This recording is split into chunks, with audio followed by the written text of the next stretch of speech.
All right, so get ready because today we are diving into London's incredible museums. I know you're planning an epic trip and you've sent in a ton of YouTube videos and articles. So we're here to help sort through all that and really uncover those hidden gems and those fascinating stories. You know what's really striking about London's museums is just how diverse they are. You've got these grand, world-renowned institutions, and then right next to them, these quirky little museums just tucked away in charming neighborhoods. It really speaks to the city's history and, that vibrant cultural scene that it has. Yeah, absolutely. Let's start with a museum that's sure to leave you speechless, the Natural History Museum. I mean, that Romanesque architecture alone is worth the trip, but then you step inside and you're surrounded by 80 million specimens from dinosaur skeletons to dazzling gemstones. It's just awe-inspiring. Oh, don't forget the earthquake simulator. It's a surprisingly visceral experience that really brings home the power of nature. It's a great example of how the Natural History Museum really engages all your senses and it makes learning an adventure. It does. Speaking of adventure, the museum's location on Exhibition Road is a really good starting point. You can easily hit up the Victoria and Albert Museum and the Science Museum all in one go. And while you're there, make sure to check out the Royal Albert Hall. It's one of the most iconic concert venues in the world. And then for a treat afterwards, there's a hidden gem just a short walk away. It's called Molly Rose Bakery. Their cakes and their coffee are absolutely to die for. Okay, now let's hop on the tube and head over to Covent Garden, home to the London Transport Museum. This one is a must for anyone fascinated by the evolution of cities, and I know that's a lot of people. It's amazing to see how London's transport system shaped the city's growth and how daily life has transformed over centuries. Yeah, I mean, the museum takes you on a journey through time, from horse-drawn carriages to the world's first underground railway. It's fascinating to see how something we just take for granted today, like, being able to move across a vast city, changed everything. From social interactions to economic opportunities, it really is a fascinating look at how a city develops. Absolutely. The museum also sheds light on the often overlooked role of women in London's transport history. During World War I, women stepped up to keep the city moving. They became bus drivers, conductors, engineers. It's a powerful reminder of how societal roles can shift during times of crisis. Yeah, and while you're in Covent Garden, you should take advantage of the food scene there. Wa Cafe is a personal favorite for authentic Japanese treats, and if you need a quick bite before the theater, the Garden at the Lane is a charming spot with delicious food and a lovely atmosphere. Now let's talk about a museum that's kind of a chameleon Somerset House. This grand neoclassical building has a fascinating past. It's been everything from a royal residence to a tax office, but today it's a vibrant art center and is constantly reinventing itself. I love Somerset House because it's always surprising you. One day you might stumble upon an exhibition of, cutting-edge photography, Yeah. and the next you might be face-to-face with an installation that challenges your definition of art. I remember reading about an exhibition that had a collection of taxidermied animals dressed in miniature clothing. It was bizarre and strangely captivating. A perfect example of how Somerset House pushes the boundaries of what a museum can be. Exactly. You never know what you're going to encounter. And of course, the building itself is a masterpiece. Don't miss the courtyard, especially during the winter when they turn it into an ice rink. Now let's head to one of the most iconic museums in the world, the British Museum. This place is like a time machine, housing artifacts from every corner of the globe and spanning millennia of human history. It's truly awe-inspiring to stand in the Great Court, surrounded by those ancient treasures, and to just think about human endeavor throughout the ages. It's just incredible. Yeah. And of course, no visit to the British Museum is complete without seeing the Rosetta Stone. It's more than just a rock. It's the key that unlocked the mysteries of ancient Egyptian hieroglyphs. It opened up a whole new understanding of a lost civilization. Yeah, it's amazing to think about how one object revolutionized our knowledge of the past, and its discovery is a testament to human curiosity and our pursuit of knowledge. And the area around the British Museum is a destination in itself. Seven Dials is great with its charming cobbled streets and independent shops. And if you want to see London's culinary scene, Seven Dials Market is a must. Now let's venture out of central London and explore Greenwich. It's steeped in maritime history and home to the Royal Museum's Greenwich. Yeah, you've got the Cutty Sark, a beautifully preserved tea clipper that once sailed the high seas, bringing exotic goods from the Far East to London. Today, you can step aboard this walkable time capsule and experience what life was like for those sailors. It really takes you back. It's a powerful reminder of the hardships and the triumphs of a bygone era. You can almost feel the creaking of the timbers and the spray of the sea as you explore the ship's decks. And then there's the Royal Observatory, perched atop a hill overlooking the River Thames. It's where east meets west, literally. At the prime meridian line, it's an incredible feeling to stand on that line. You're straddling two hemispheres, and it really makes you think about the vastness of our planet. And the Royal Observatory is about more than just geography. It's a testament to our fascination with time and how we measure it and how we understand it. You're right, it's where the concept of Greenwich Mean Time was established, and it played a key role in the development of navigation and global timekeeping. Did you know that the New Year's Eve ball drop in Times Square actually originated with the time ball at the Royal Observatory? They used to drop a ball at 1 p.m. every day to help ships calibrate their clocks.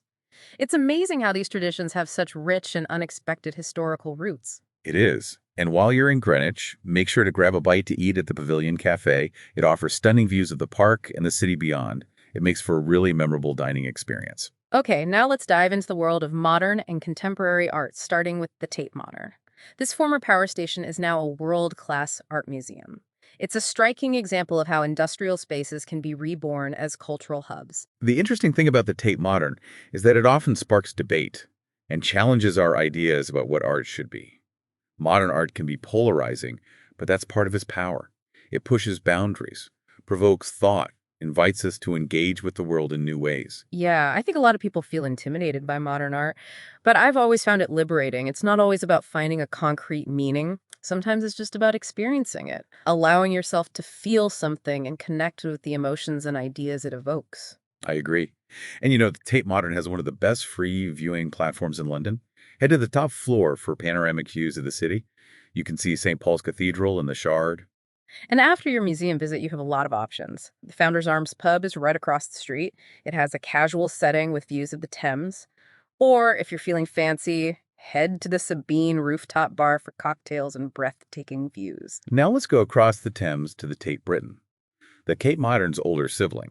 It's located on the site of a former prison, and it has a vast collection of British art from the 16th century to today. It really takes you on a journey through the evolution of British artistic expression.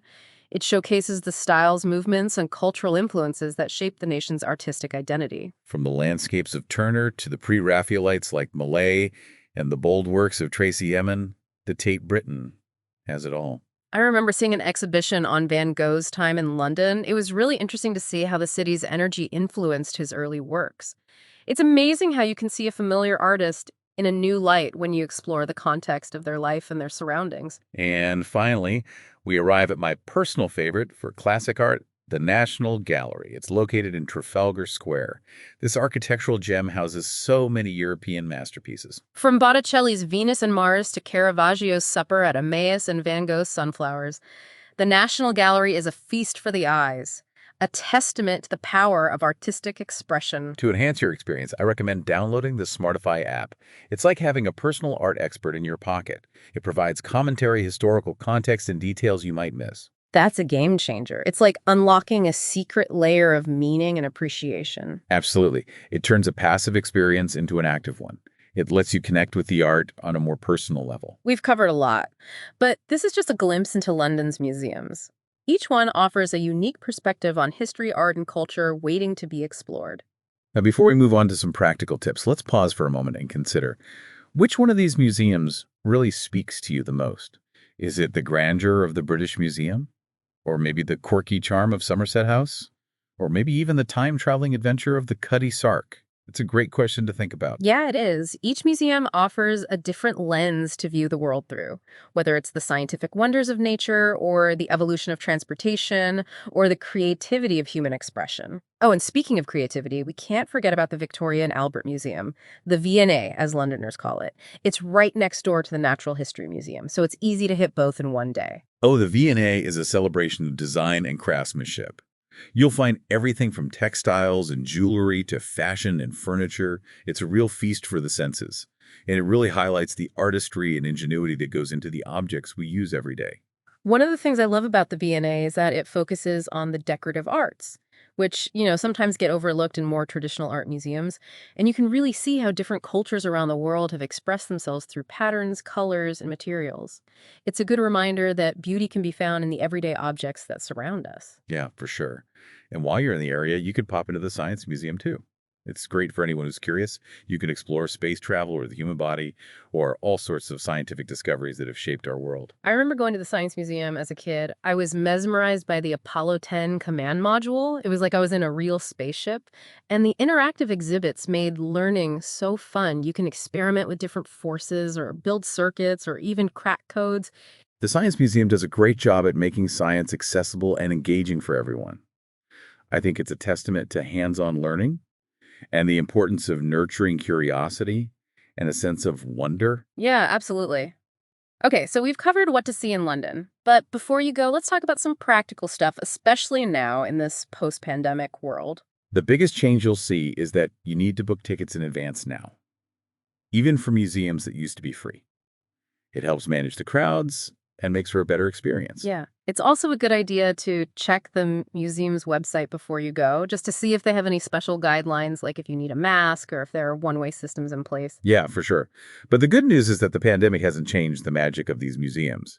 You can still see the Rosetta Stone or think about modern art or wander through history. Actually, some people even say that the smaller crowds make the experience better. You can really take your time and enjoy the exhibits. It's like having a private viewing with some of the world's greatest treasures. And as we've seen in this deep dive, London's museums have something for everyone. It's a city where the past and present come together, where you see ancient artifacts next to modern creations, and the echoes of history are all around you in those grand halls. So as you're planning your trip and packing your bags, remember that each museum is a journey of discovery. Let your curiosity lead you. And don't be afraid to go off the beaten path a little. You never know what you'll find. And most importantly, have fun. Embrace the unexpected. And let yourself be transported to different worlds and different ways of seeing the world. Now, as we wrap up this part of our deep dive into London's museums, we want to leave you with another thought-provoking question. As you step into these places, surrounded by all this history and creativity, what questions will you ask? What connections will you make? And how will it all shape your understanding of the world? That's what's so great about museums. They're not just about the past. They're living spaces, They invite us to engage with everything in a personal way. Every object has a story, and it's up to us to listen and connect those stories to our own lives. You don't have to be an expert to appreciate it all. Curiosity is all you need. Oh, speaking of making the most of your experience, one of those YouTube videos mentioned an app called Smartify. Have you ever used that? I have, and I love it. It's like having a guide right in your pocket. You just point your phone at a piece and you instantly get all this information. The artist's background, historical context, the techniques they used, even fun facts. It's amazing how technology can change things. It's like you're going deeper into the art and finding all these hidden details and stories you'd never know otherwise. Yeah, I used it at the National Gallery recently, and I was just blown away by what I learned. It's a great tool if you want to really understand the art you're seeing. And you can use it at tons of museums all over the world. Well, I think we've covered a lot today. We've gone through some of London's most amazing museums, from the British Museum to Greenwich to the Tate Modern. We talked about how to navigate things after the pandemic, explored the connections between history and today, and hopefully we've sparked your curiosity to see it all for yourself. Now it's your turn. Go create your own London Museum adventure. As you're exploring, remember to embrace the unexpected. Let yourself be surprised and challenged and inspired by all the creativity out there. And you never know. You might just find your own personal favorite, a special place that stays with you long after your trip is over. So go out there, explore, and most importantly, have fun. London's museums are waiting for you.